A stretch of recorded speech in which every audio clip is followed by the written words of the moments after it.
हरे कृष्णा। हिंदू धर्म में अहोई अष्टमी का व्रत विशेष महत्व रखता है। इस व्रत को करने से संतान का सुख मिलता है। तो आइए जानते हैं कि अहोई अष्टमी का व्रत किस दिन रखा जाएगा। जानते हैं अहोई अष्टमी व्रत का महत्व। धार्मिक मान्यताओं के मुताबिक अहोई अष्टमी का व्रत रखने से निसंतान दंपति को तेजस्वी संतान की प्राप्ति होती है। इसके अलावा अहोई अष्टमी का व्रत करने से संतान पर आने वाली हर बला टल जाती है और उसका जीवन सुखमय बन जाता है। जानते हैं इसकी पूजा विधि क्या है। प्रत्येक वर्ष कार्तिक कृष्ण पक्ष की अष्टमी तिथि को अहोई अष्टमी मनाई जाती है। 5 नवंबर 2023 को माताएं अपने बच्चों के सुखी जीवन, उनकी खुशहाली, लंबी आयु और उनके जीवन में धन धान्य की बढ़ोतरी के साथ ही करियर में सफलता के लिए व्रत करती है। साथ ही संतान प्राप्ति के लिए भी अहोई अष्टमी का व्रत लाभदायक रहता है।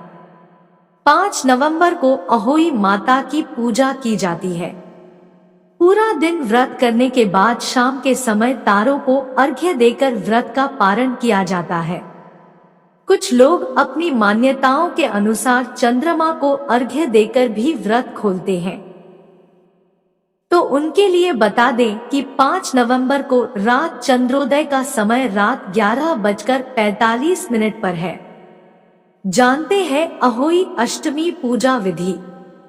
अहोई अष्टमी के दिन स्नान आदि के बाद साफ सुथरे कपड़े पहनकर श्रृंगार करके महिलाओं को व्रत का संकल्प लेना चाहिए और कहना चाहिए कि संतान की लंबी आयु एवं सुखमय जीवन हेतु मैं अहोई माता का व्रत कर रही हूँ।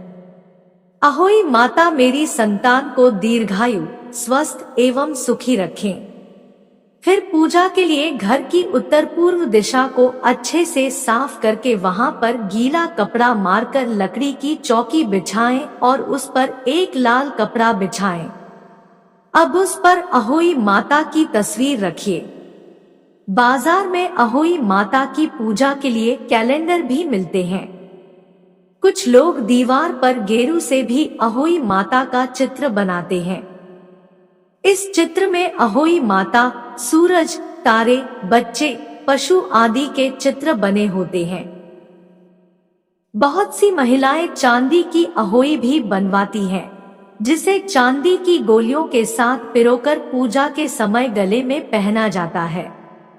इसे स्थानीय भाषा में स्याहू कहते हैं। इस प्रकार अहोई माता की स्थापना के बाद चौकी की उत्तर दिशा में जमीन को गोबर से लीपकर उस पर जल से भरा कलश रखिए और उसमें थोड़े से चावल के दाने डालिए।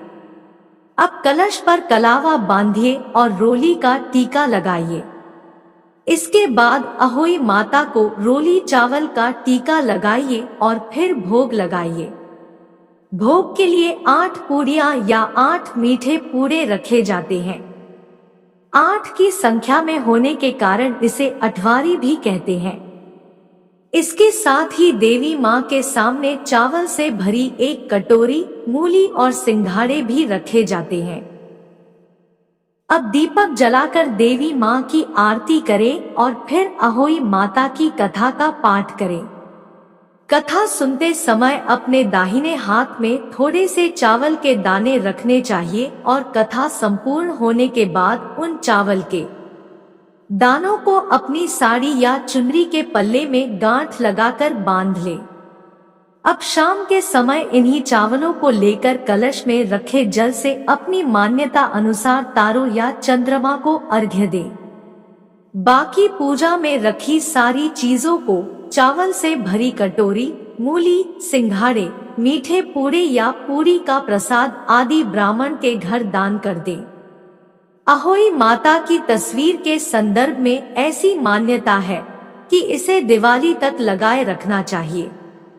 जानकारी अच्छी लगी हो तो वीडियो को लाइक और चैनल को सब्सक्राइब कर बेल आइकन प्रेस कर लीजिए।